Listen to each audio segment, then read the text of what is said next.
Boomers are stuck in the past and they need to accept the times and technologies have changed, and we don't necessarily need to be continuing to adhere to laws that were made in the 1940s. Recently, Bernie Sanders introduced a bill to officially change the U.S. workweek from 40 hours to 32 hours, based off the fact that the 40-hour workweek was introduced back in 1940. And obviously, based off of the change in technology from 1940 to 2024, the average U.S. American worker is exponentially more efficient than they were. I mean, based off the existence of the internet alone, the average corporate worker in 2024 could probably get done what they did in at least half that time. And just like we've already proven that working from home is equally efficient and corporate won't listen to us, they have studies where they've implemented the 4-day work week in many companies, and they found it's actually helping and benefiting their employees. Shocker. So let's dive into it. And I vividly remember when a lot of these studies were in the news, because I remember talking about them with my boss one time when they were talking about office life, and they scoffed in my face as if this was like a crazy notion.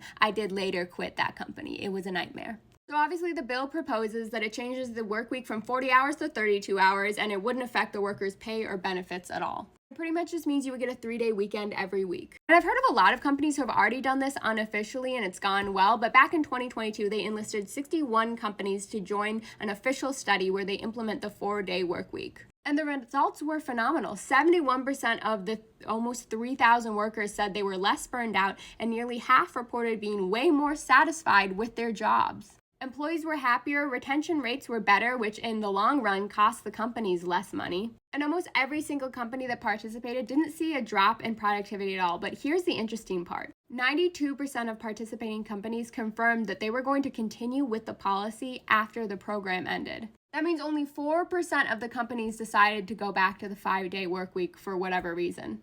39% adopted the policies in full. They didn't change a thing. 39% changed, a few things here and there to the terms and condition. And 18% just decided they would continue to do it and try and make some more changes, because more than 4% of the companies did report that they had a couple issues with it. But I think it means a lot that they didn't necessarily say they were going to drop it. They thought that they could work through some of the kinks to make it successful. It reminds me a lot about how I do freelance work, so I kind of work whenever and it's just fine. But I used to work for a company that was asynchronous, so we would all just do our work whenever and schedule any meetings at hours we knew we would all be awake in the country. So usually between just like 12 and 3, and we never had any issues with it. Like, it's not only more than possible, but beneficial for the company, and y'all are just too stubborn to try and change your old ways.